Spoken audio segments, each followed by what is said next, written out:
Bienvenidos a Entre Líneas, porque las mejores historias están por contarse. Este programa pretende encontrar sucesos de la vida y lecciones que están ahí para contarse, desentrañarse, para continuar contando y enseñando desde nuestras propias vivencias. La pedagogía no solamente se escribe, también se vive. Y el día de hoy nos acompaña la maestra Clara Inés Salamanca Huertas. Ella es esposa, es hija, es madre y además abuela. Tiene la bendición de contar aún con sus papitos y con dos preciosos nietos que son como esa reproducción de nuestra historia. Ella es licenciada en lenguas y también es magíster en pedagogía hispánica, ¿verdad? En lenguas. Lingüística hispánica. Lingüística hispánica, ¿no? Y además tiene una cantidad de posgrados, diplomados, por la vasta experiencia que ella ha venido recorriendo a lo largo de su vida. Inició su vida pedagógica en un colegio privado de la ciudad de Tunja, las Hermanas de la Presentación, y luego trabajó también en una vereda muy querida aquí por Villapinzón, que es en Soatama, en la unidad básica rural Soatama. Allí vivió durante muchos años también historias y experiencias que seguramente nos va a contar en un momento. Y desde el año 2005 está aquí en la Escuela Normal, se desempeña como profesora de literatura y lengua castellana. Profesora Clara, bienvenida. Qué lindo que estés aquí con nosotros y qué hermoso que usted sea la persona que inaugura este podcast. Bueno, profe Elías, muy buenos días para su merced, muy buenos días para la comunidad educativa de nuestra querida Escuela Normal Superior María Auxiliadora y para toda la comunidad de Villapinzón. Unas personas que en verdad han enmarcado parte de mi vida, parte de mi historia y parte de mis sentimientos están guardados en este lugar. Así es.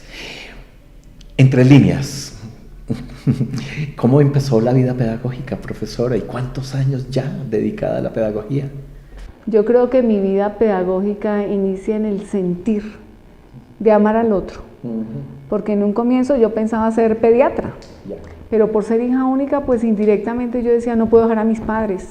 Un hijo único, y yo creo que un hijo que tenga más hermanos, tiene que pensar siempre en sus raíces. Y mis padres me enseñaron el valor de lo que es el amor y amar. Entonces desvié un poco mi sentir hacia la medicina y me centré más en el educar. Entonces ahí empecé que debía formarme como educadora para amar al otro, para educar al otro, para conocer y sentir. Yo quería conocer a los niños, pero entonces esta fue una manera pedagógica de poderme sentar, orientar y guiar a los niños que tenía a mi alrededor. ¿Qué tanto ha cambiado la pedagogía, profesora, desde el momento en que usted inicia su ejercicio profesional hasta estas nuevas generaciones del 2026 que estamos educando? Yo creo que la pedagogía ha cambiado en la medida en que la sociedad evoluciona. La tecnología se transforma. El ser humano no solamente tiene que centrarse en la parte humana, sino también mirar cómo hace asequible el manejo de la tecnología, que para nosotros en este momento, si no sabemos discernir, se convierten en distractores del pedagogo. Los chicos creen que la tecnología está centrada en el celular, en las redes sociales, en la computadora, pero cuando uno se acerca a ellos, ellos dicen, no, profe, ¿cómo así? Me falta que usted me eduque, me falta que usted me oriente. Es muy diferente como yo leo en un computador, como yo leo y escribo en un WhatsApp, en un Facebook, a cuando el profesor me orienta y me dice, venga, el profesor está entendiendo, ¿cómo me está entendiendo? ¿Cómo yo me hago entender? ¿Cómo ha cambiado la pedagogía? En un comienzo nosotros veíamos que el profesor era muy tradicionalista, yo me las sé todas, mis estudiantes se organizan de determinada manera, ellos son los que aprenden un conocimiento que yo transmito, yo soy el que me las sé todas. En este momento nosotros tenemos que, a través de la historia, ir jugando ese rol en el cual yo aprendo de mis estudiantes aprenden de mí. ¿Y cómo aprenden de mí? A través de mi conocimiento. Yo hago de mi conocimiento no solamente ese saber, sino ese saber que hace de los seres seres humanos un mejor ser, el saber ser, el saber convivir, porque yo tengo que meterme en los zapatos del otro, aprender a conocer sus situaciones, su problemática, su familia, el otro sufre, el otro siente, el otro se enferma, como a mí también me sucede. Entonces tengo que aprender a convivir con él, a aprender de él y tomar lo que a él le hace daño, lo que a él le hace sufrir y reformar la educación de tal punto que él aprenda el valor de lo que es educarse a partir de lo que es ser humano. Sí, y también, ¿no? Entendemos que la pedagogía también es como cíclica o pendular, ¿no? Ya varios países que nos llevan algo de desarrollo y ventaja pedagógica han descubierto, por ejemplo, que las pantallas no eran la solución ni era el gran boom, y están retornando nuevamente a los libros, a la imaginación, a la creatividad de nuestros estudiantes. Profesora, entiendo que como colombiana se vio envuelta en las realidades de nuestra situación social y política cuando estuvo en la vereda de Soatama. Quisiéramos escuchar esas vivencias, lo que aún queda de esos años en los que fueron tan difíciles para Colombia y donde en una vereda tan cercana a nuestro municipio también tuviste que enfrentar toda esa cuestión pública. Pues yo creo que esta situación marca mi vida, marca mi historia, porque yo primero, hija única, un hijo único que es el que se cuida, el que se consiente, el que no permitimos que nada le pase. Pero entonces termino mi universidad, empiezo en un colegio privado, Colegio de la Presentación de Tunja, donde los niños lo tienen todo, donde a los niños los llevan en su vehículo, los papás los recogen en su vehículo particular, donde nada les falta, tienen alimento, tienen todo. Salgo nombrada yo para un colegio estatal, digámoslo así. En este colegio es una unidad básica, hay desde transición hasta grado 9. En este colegio yo me encuentro con que todo cambió. A mí me recogían a la salida del colegio, me llevaban al colegio, era mi padre, era mi esposo, me llevaba, me recogía, todo era perfecto. Llego a un lugar emocionada, con ilusiones, porque es un nombramiento, llego a este lugar y me encuentro con que está la montaña, está el campo, la naturaleza, la vegetación. Hay niñas que ni siquiera conocen ni saben acerca del desarrollo, cómo se da el desarrollo, qué sucede cuando me llega mi primera menstruación. Entonces empezamos con ese choque social, porque yo decía, Dios mío, ¿qué es esto? Tengo que aprender a vivir, tengo que aprender a ser persona. Yo no preparaba mis alimentos. Para prepararlos yo tendría que aprender a encender una estufa de carbón, que eso para mí era una aventura. Tenía que viajar en un camión, que nunca lo había hecho, y tenía que viajar incluso con animales, porque llevaban o cerdos o llevaban ovejas. Ellos se orinaban ahí en la parte trasera, y pues yo decía, ¿qué es esto? Esa es una experiencia nueva y diferente para mí. Tenía que prender la estufa de carbón si quería cocinar. Tenía que pelar hasta las papas. Yo no sabía mucho de eso, pero yo sí quería comer, tenía que valerme por mis propios medios. O sea, primero fue un aprendizaje humano. Ahí me reconocí y dije, Dios mío, ¿de qué estoy hecha? Segundo, llega la violencia a Soatama, un lugar que era un paraíso terrenal, un lugar rodeado de vegetación, de agua, de nacimientos. Incluso, abriendo un paréntesis, hay una quebrada que tiene agua roja, porque los troncos de los árboles o las raíces de los árboles arrojan ese tono al agua y le dan ese tinte. Miren, no tenemos que ir a Caño Cristales. No, ahí hay unas reservas naturales espectaculares, hermosas, pero resulta que esta belleza natural, esta inocencia de los niños se ve trastocada cuando empieza a llegar la guerrilla. ¿Qué sucede con esa guerrilla? Yo llego más o menos a finales del año 99, duro en Soatama hasta finales del 2004, tengo más o menos un año para vivir, disfrutar la naturaleza, cosa que no había hecho. Cuando llega la guerrilla, siento miedo, como todos y como muchos, porque indirectamente la gente dice, llegaron unos guerrilleros. Vemos que van, vemos que vienen, vemos que por un lado sale el ejército, por el otro entra o sale la guerrilla, casi que unos iban sin tocarse con los otros.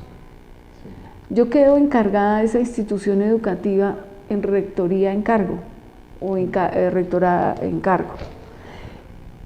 Tengo miedo porque primero eran muchos profesores provisionales, casi que yo era la única nombrada, y me atrevo a decir que de pronto existían 2 compañeras de primaria que estaban también nombradas y de pronto ellas venían mucho tiempo antes que yo.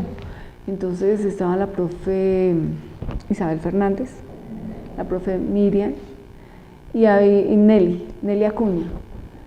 Yo me encuentro con eso, hay personas que vienen provisionales, hay seminaristas que llegan para religión, otro profesor que llega para agropecuarias, un zootecnista de la Nacional. Pero entonces ellos decían, nosotros no queremos ir allá porque seguro a los hombres de pronto nos cogen, nos llevan, nos secuestran, nos hacen daño, algo pasa. La gente no quería contratar trabajo para realizar como docente en Soatama. Teníamos nosotros que quedarnos, nos quedábamos todos en una sola habitación, nos daba miedo, sentíamos terror, porque veíamos cómo la comunidad se organizaba en las noches, se reunían las familias y según nos contaban se quedaban de pronto en algunas alcantarillas. Previendo que podían llegar a asesinar a algunos, porque ellos comentaban que habían familias que perseguían y llegaban, disparaban, volvían todo buscando a la gente. Las personas que ayudaban a transportar de pronto a algún soldado herido, ellos los tomaban como informantes y a estos informantes terminaban en algunos casos quitando la vida. Los que tenían familiares que estaban en el ejército quitaban la vida de ellos. Entonces yo recuerdo un hecho muy curioso porque en ese momento nosotros rotábamos de 3º a 9º. Yo estaba con grado 6º y un niño que se llamaba Alex llega y empezó a temblar porque se divisaba desde la escuela alrededor todo lo que había, o sea, se veía la montaña, se veía el ingreso, se veía la salida, todo se veía. Y dice un niño, profe, Alex tiene tembladera. Y en el fondo de mi alma yo decía, Señor mío y Dios mío, yo también tengo tembladera.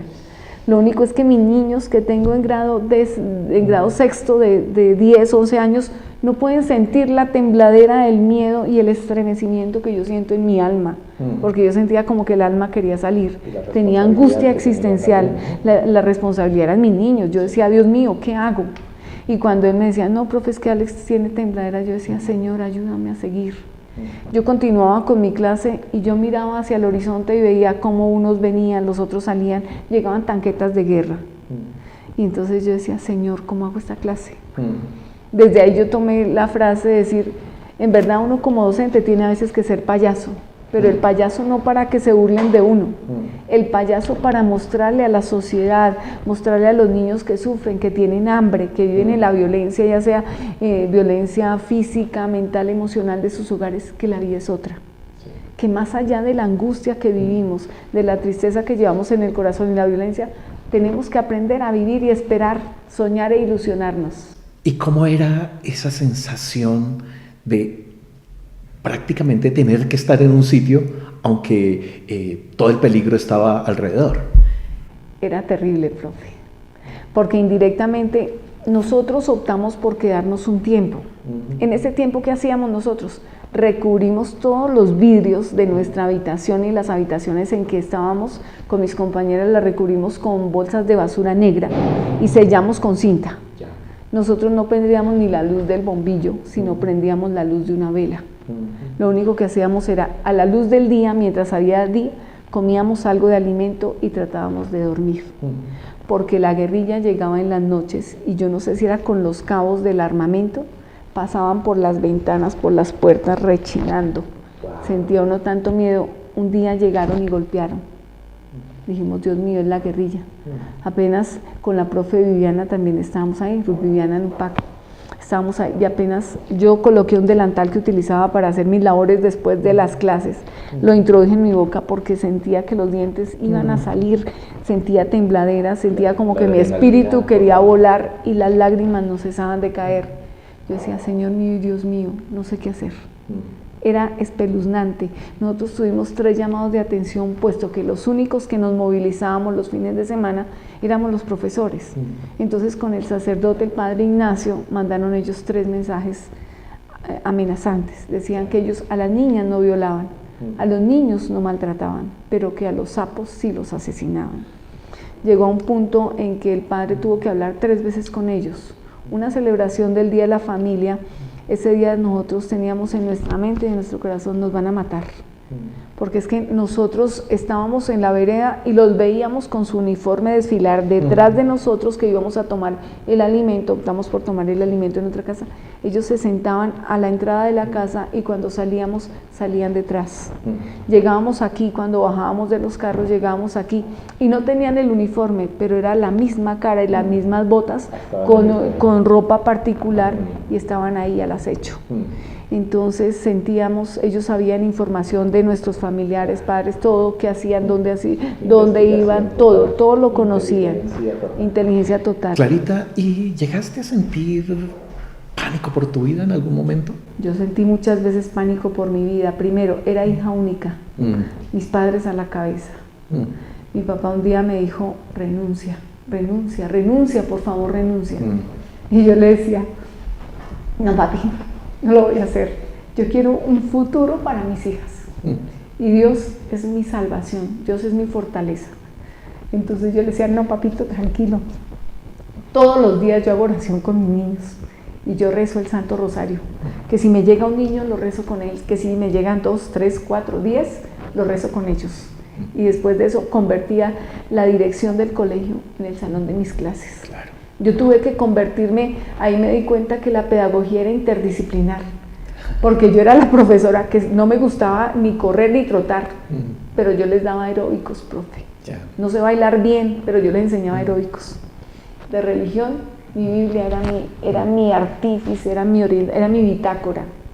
Y yo hacía con los niños convivencias y reunía, como teníamos unidad básica, yo reunía de preescolar a noveno, y los de noveno se convertían en los padres, los primos, de los más pequeños, y todos se cuidaban, y les daba talleres y trataba de pintarles la vida de otro color. Entonces yo me los llevaba a la Quebrada Colorada.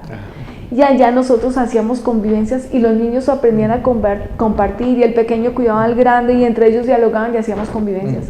Les enseñaba inglés, les enseñaba español, les enseñaba religión, trataba de enseñarles matemáticas. No era especialista, pero como hubo un tiempo en el que no había muchos profesores, yo tenía que tomar la batuta porque estos niños eran mi eje, mi centro, mi fundamento, a pesar de que mi familia también lo era. Pero yo decía, yo tengo aquí una misión, formar a estos niños y encaminarlos, porque ellos tienen que soñar en grande a pesar de que tengamos violencia y maltrato y demás. Y en el fondo yo decía, no papito, no puedo renunciar. Mis hijas merecen un futuro, mis niños merecen soñar y construir sus sueños. No puedo renunciar, pa, no lo voy a hacer. Y en medio de toda esa vivencia de violencia, de miedo, ¿recuerda alguna familia que haya perdido a alguien muy especial para ti allí en la vereda? ¿Alguien que haya dejado un recuerdo especial y que te hubiera dolido mucho? Pues yo creo que a mí me dolieron todos, incluso los soldados que nunca conocí, porque nosotros transitábamos ese lugar. Ya en un momento dado mi papito lo que hacía era, me llevaba y me traía, no me dejaba en el lugar porque sentíamos pánico. Hubo una emboscada y en esa emboscada iban, en un tanque de guerra iban 12 soldados. Hay montaña al lado y lado, colocan una mina quiebrapatas, explota. ¿Qué hacen los soldados? Salen como al lado y lado, él queda, digamos que el tanque queda en medio, en diagonal, en el centro de los dos lomitas. Ellos salen, cuando ellos salen, los acribillan. Entonces, créame, profe, que yo pasaba por esa ruta y sin querer las lágrimas salían, porque no los conocía, pero yo sentía el dolor de sus familias, los sueños quebrados, las ilusiones destrozadas. Entonces trabajaba hombro a hombro, teníamos el consejo directivo. De ese consejo directivo estaba un concejal, el señor Luis Moreno, y estaba don Evangelista en un hombre trabajador, emprendedor, echado para adelante. Don Luis era el concejal de la vereda. A ellos, ese día resulta que por X circunstancia el jefe de núcleo me dice, no, profe, la necesito aquí porque necesitamos plan decenal. El miedo yo nunca lo he sentido por mí misma, yo creo que siempre he buscado el bien común. Yo le decía a la profe Viviana Numpaque, que es acá profesora de Biología y Química, le decía, profe, quédese conmigo, su merced como representante de bachillerato. Isabel Fernández, quédese conmigo como representante de primaria. Ese día le dije, por favor, quedémonos, como que mi corazón presentía algo. Yo me encuentro con don Evangelista y dice, profesoras, ¿cómo así que ustedes hoy no fueron a trabajar? Él siempre tenía la tendencia de ser como el supervisor, el que vigilaba, ¿cómo así que esto, cómo así que aquello? Siempre vigilando.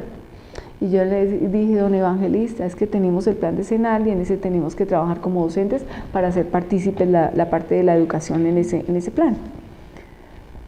De repente en la noche el bus salía a las 4 de la mañana más o menos y regresaba en la tarde sobre las 4 de la tarde con las personas que venían a mercar.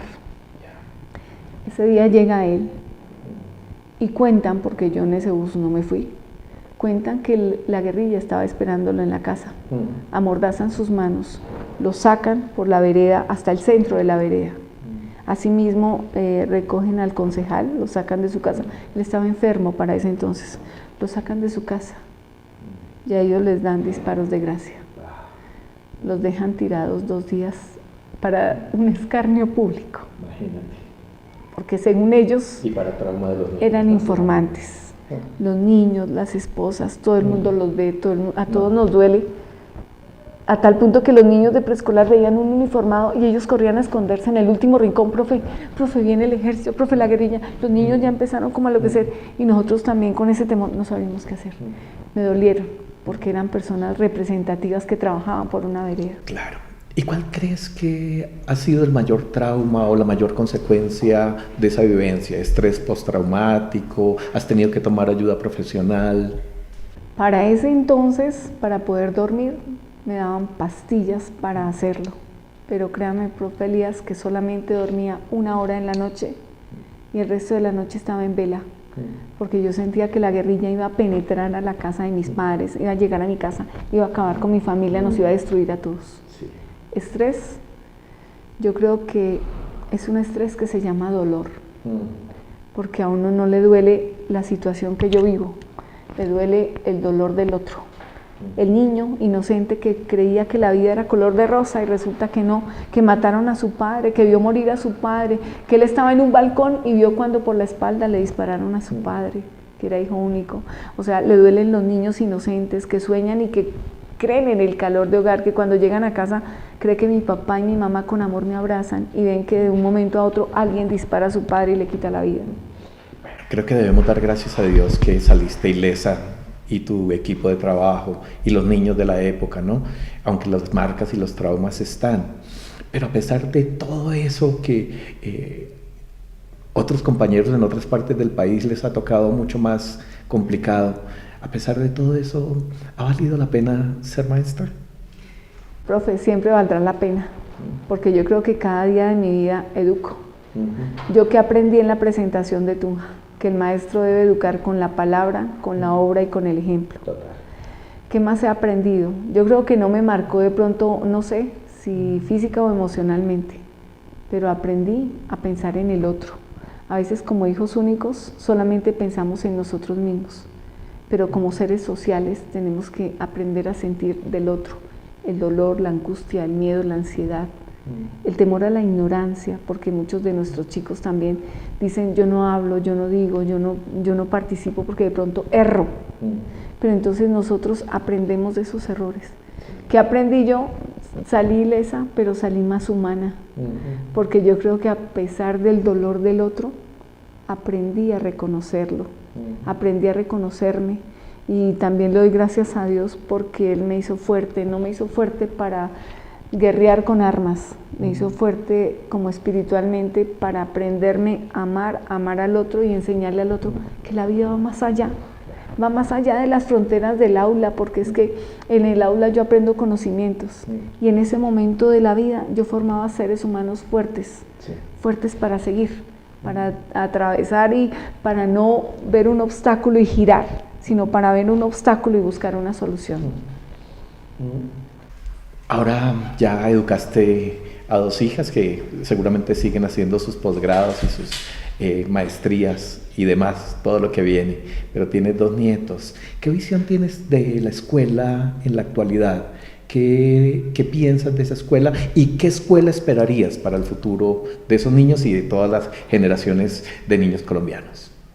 Bueno, yo creo que la escuela del futuro es aquella escuela no debe centrarse solamente en el lugar donde se aprenden conocimientos, porque es que nosotros estamos apuntando hacia eso, y yo veo que tal vez si miramos desde el sistema mismo y las cabezas del sistema, ¿qué es lo que quieren? Nos dan una cantidad de parámetros, una cantidad de normatividad, y la normatividad ¿a dónde apunta? Calidad, calidad, calidad, pero en ocasiones no mira que en ese afán de buscar la calidad está buscando es cantidad, cantidad, cantidad, y estamos dejando de lado la parte humana. Yo siempre lo he dicho, sin pensar en nada ni ofender a nadie, yo creo que si tenemos a Dios en el corazón, sea la religión y la creencia que sea, con Dios está todo ahí, porque a partir del amor a Dios me amo a mí mismo, tengo normas, tengo valores, tengo ética que no me permite a mí vulnerar al otro, y hace de mi conocimiento que mi conocimiento me permita no solamente crecer yo mismo, sino ayudar a crecer al otro, que el otro sea mejor que yo, que el otro pueda construir sus sueños. Yo pensaba una escuela del futuro, y pensando acá de pronto en mis niños también, yo digo, qué bueno que nuestros estudiantes en la actualidad despierten y se quiten como ese velo de la tecnología desde el punto de vista que es un distractor, y que tomen la tecnología, el conocimiento, la ciencia, la investigación como aquella herramienta que a mí me permite, oigan, papá, voy a ser ingeniero, voy a ser zootecnista, voy a tecnificar esto. Mire, nuestro país es inmensamente rico, es un paraíso. Tenemos todos los pisos térmicos, tenemos todos los productos, las frutas. ¿Por qué no? Si los costeños hacen arequipe de papa, ¿por qué no en la zona cundiboyacense de la región andina? Oiga, tecnifiquémonos, hagamos de esta papa un producto donde nosotros podamos exportar, donde nosotros podamos que conozcan el sabor de nuestro producto típico, de nuestra papa. Nosotros vamos a tecnificarlo, vamos a ser ingenieros, vamos a generar microempresa, vamos a unir fuerzas, vamos a generar pequeñas empresas productoras de leche, de queso, tipo de exportación, de la papa, del maíz, cosas que nos permiten crecer, pero cada día estamos buscando es, oiga, si este está haciendo esto, no, que envidia, vivir de la envidia, más no pensar en crecer de otra manera. Y quizás tenemos que también advertirle a nuestros padres televidentes y a todos los que nos vean en cualquier momento, en cualquier hora, en cualquier día en este podcast, que los creadores de la tecnología a sus hijos no les dejan usar el celular, a sus hijos no les dejan usar las pantallas, y cada uno de ellos sabe que lo que están haciendo es una cuestión de mero capitalismo salvaje, que mientras ellos se lucren, los demás les interesa nada. Entonces, qué bueno rescatar esto, resaltar esto, profesora, entre líneas, para decirle a los papás, ojo, porque esa esclavitud que están generando estas tecnologías en nuestros hijos será lo que mañana van a tener que sufrir, porque serán eso, una masa de gente sin pensamiento crítico. Y de ahí a la esclavitud estaremos en un paso. Profesora Clara, ¿qué mensaje le daría usted a nuestros estudiantes de PFC, especialmente a los del primer semestre, que están empezando con sueños, con ilusiones, que están algunos con certeza de vocación y otros que están explorando esa vocación? ¿Qué mensaje les daría desde su vivencia, desde tus experiencias? Yo les digo a los chicos que a veces uno se siente desilusionado. Perdí una materia, uy, no, yo no sirvo para esto. Sí, sacó tal nota, no, pero es que a mí, ¿por qué me tiene que ir mal eso? O a mí siempre me va mal en eso. Primero que todo, tienen que aprender del error, porque es que les digo a mis estudiantes, siempre les he dicho, afortunado, desafortunadamente, pero más afortunada, gracias a Dios, no somos perfectos, somos imperfectos. Y el ser imperfecto, ¿qué hace? Como una obra de arte, cuando dan la arcilla, cada día busca la perfección hasta generar una obra de arte.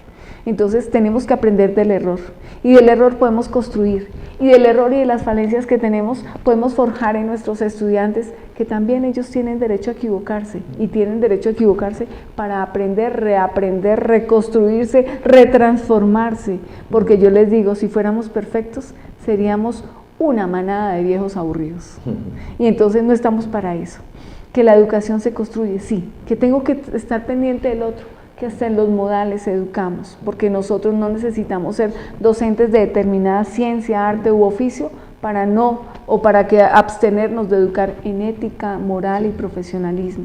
Que los derechos del otro o mis derechos terminan cuando inician los derechos del otro. porque si yo tengo en cuenta estos principios, nunca voy a errar, siempre voy a estar pendiente de qué le pasa a mi estudiante, por qué hoy llegó decaído, qué sucede, en qué le puedo ayudar, cómo podemos colaborar. No entendí esto, listo, yo tampoco lo entendía cuando era niño como él, yo también tenía como traumas, no podía hablar, me daba miedo hablar, tenía miedo a expresarme. Entonces, si tengo los mismos traumas, yo voy a enseñarle cómo salir de ese trauma, que nosotros no nos podemos centrar solamente en la parte cognitiva, que es lo fundamental, sino hacer de ese conocimiento vivencias aplicables, donde el conocimiento no solamente sea un conocimiento o una letra muerta, sino que sea un conocimiento que me permite a mí ser competente en la sociedad, porque no podemos dejar que los niños digan, yo les digo siempre, ustedes saben que es una excusa, y eso saben, muchos conceptos lo saben, pero ¿cómo lo aplican? Cuando usted le dice, haga una excusa, ay mami, escríbamela usted, ¿cierto? Tenía una historia a propósito de esto, una chica me dijo, profe, a veces trato muy mal a mi mamá. Y yo le decía, ¿y su merced no se ha dado cuenta que su merced creció y que cuando era pequeña su mamá la abrazaba y le decía, mi amor, te amo, eres importante, eres linda, eres maravillosa, puedes alcanzar todo lo que quieras? Hágalo con su mamita. Y dice, profe, mi mamá no sabe leer. Y yo le decía, lo mejor, primero, reconcíliese con ella, porque no somos perfectos. Y porque a veces olvidamos la palabra más importante y el hecho fundamental, amarme, amar al otro. Y le dije, y lo segundo, súper importante, ya que viene al colegio y la mamá no quiere el mismo futuro para usted, sino quiere un futuro mejorado, unas condiciones de vida excepcionales, enséñele a leer y escribir. Porque es que nuestros chicos a veces no son conscientes de la formación. Yo he tenido chicos que recibo en séptimo y a mí me encanta manejarles la parte de la gramática, porque es que ellos tienen que conocerla para que nunca en la escuela les digan, oiga, lo robaron en su escuela, en su primaria. Entonces yo les digo, si ustedes aprenden acá, pónganlo en práctica con sus familias, utilícenlo. Entonces la idea es hacer del conocimiento no una letra muerta, sino un saber hacer, ser competente en la sociedad y saber desempeñarse para la vida. Y para ellos, obviamente, esto que no se lo van a dar en el programa de PFC, que no se lo van a dar en la universidad, sino que es la vivencia de una profesora ya experimentada que lleva muchos años en el ejercicio, pues es el mayor consejo y más hermoso que pueden recibir para su crecimiento como profesores en formación. Clarita, si pudieras volver a la maestra que inició en la presentación, a la profesora que vivió esta situación civil, social tan difícil, la Clarita de hoy, que ya ha vivido desde tantas perspectivas la pedagogía, ¿qué le diría a esa Clarita de esos tiempos? Profe, ¿yo qué le diría? Yo creo que a esa Clarita de esos tiempos no le diría nada. O más bien me sentaría al frente y le diría todo lo que ha sido, la manera como ha crecido. Porque trabajar en un colegio privado nos enseña. Trabajar en una unidad básica rural nos forma, nos hace más humanos, nos hace más sensibles.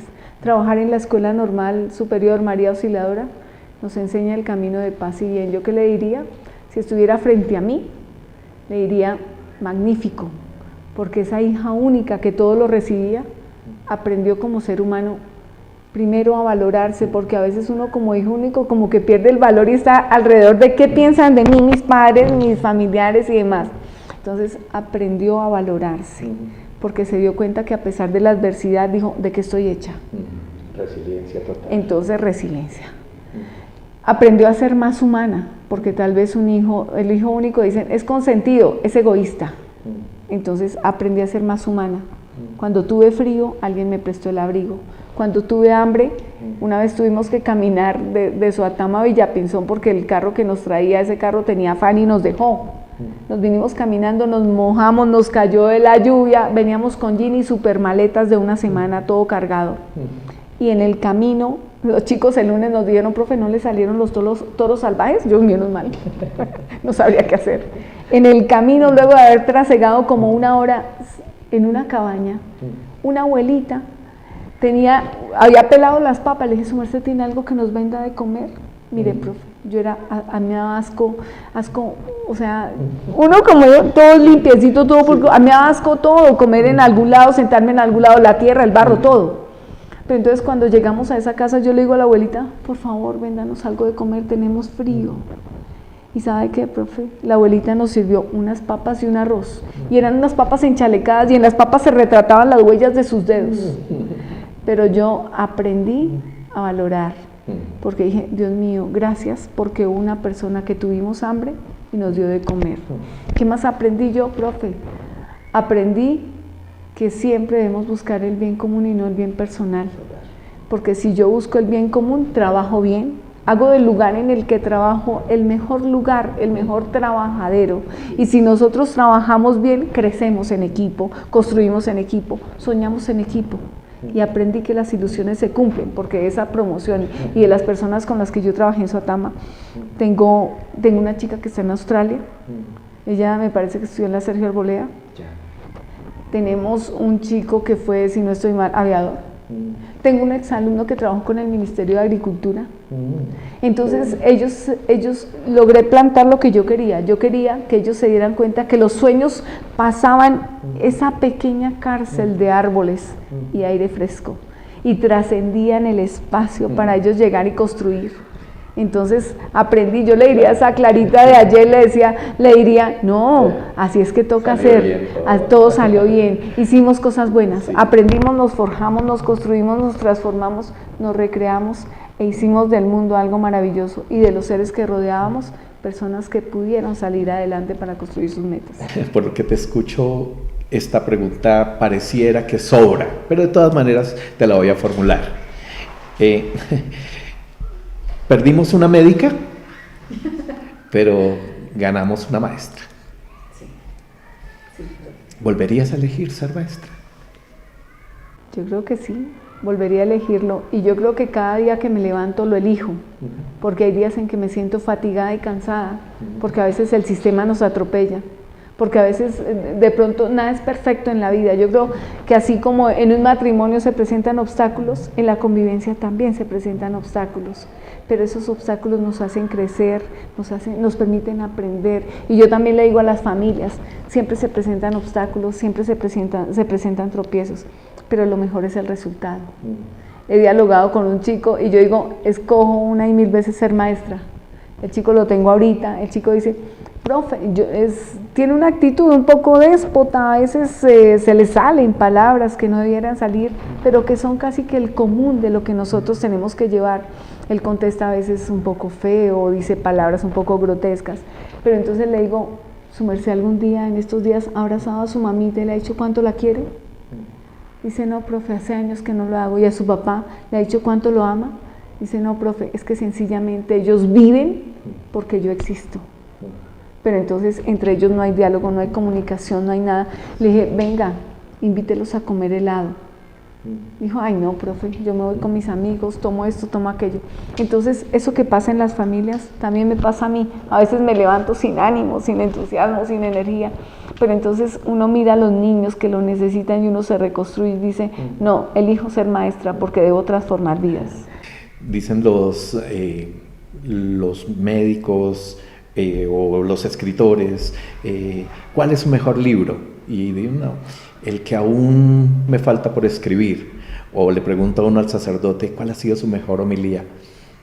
Algunos recuerdan unas, otros, pero no, tal vez mi mejor homilía todavía no la he dado. ¿Crees que tu mejor lección ya fue dada o aún está por cumplirse? Yo creo, profe, que si dijera lo que ellos han dicho, no habría hecho nada en mi vida. Yo lo único que puedo decir es que mi mejor libro, mi mejor versión, mi mejor historia ha sido la que he construido.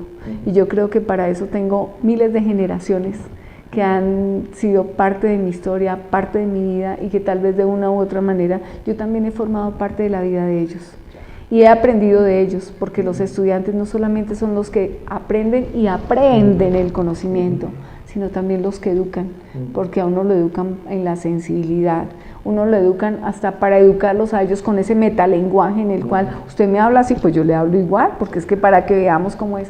Yo creo que la mejor historia no me falta por escribirla, yo creo que la mejor parte de mi historia ya la escribí, y yo creo que cada día voy dándole como esas arandelas que embellecen la historia, no solamente la mía, sino la de las personas que me rodean, con la educación y el ejemplo. Tu lección final, la enseñanza final para nuestros televidentes y escuchas del podcast en este día?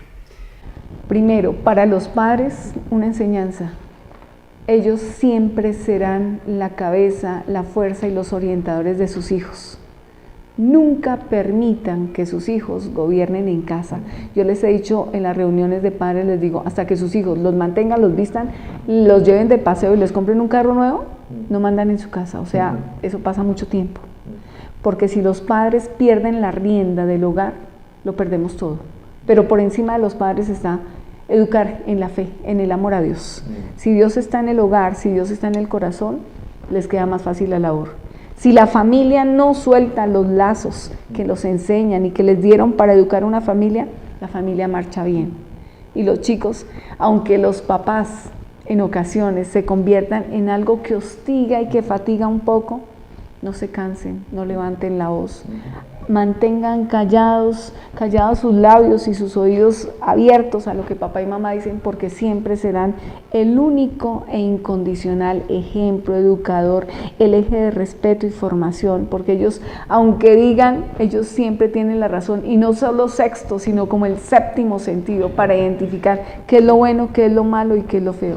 Y a los chicos, que luchen por sus sueños, porque los sueños se cumplen. Y los sueños siempre tienen un objetivo fijo y un objetivo común, que yo, si me concentro en ellos, lo logro. Lo logro porque lo logro. Y a nosotros los educadores, que cada día es un día nuevo para aprender, para crecer, para transformar y para transformarnos. Tenemos muchas lecciones. Ahora solo falta la evaluación como buena maestra. Esta fue la maestra Clara Inés Salamanca Huertas. Y entre líneas leemos a una mujer de fe, entre líneas leemos a una mujer con un valor impresionante, con una resiliencia total y con una sed por cada día ser mejor. Creo que esos son los requisitos que un maestro en la actualidad debe tener, debe construir y debe hallarse para cada día poder entregar lo mejor a sus estudiantes. Encontramos entre líneas a una maestra que, aunque es consciente de la realidad, que no todo lo podemos llevar a la excelencia a partir de la administración educativa, sí lo hace desde esa integralidad que el maestro debe tener para salirse simplemente de su especialidad y llegar al corazón de los estudiantes. Y encontramos una maestra que ha podido encarnar todos los cambios pedagógicos y que está a la vanguardia de lo que nos propone hoy la pedagogía. Así que muchas gracias, Clarita, por haber venido a nuestro podcast y que entre líneas se sigan escribiendo muchas más cosas bellas para seguir edificando este mundo. Muchas gracias, profe, por haberme invitado. Que Dios los bendiga a todos y siempre con esa fortaleza para seguir adelante. Nunca retroceder, siempre seguir adelante con el entusiasmo y con la fe en sí mismos. Y para ustedes, mil bendiciones y nos volvemos a encontrar una vez más en Entre Líneas para seguir aprendiendo de esas historias que desentrañamos.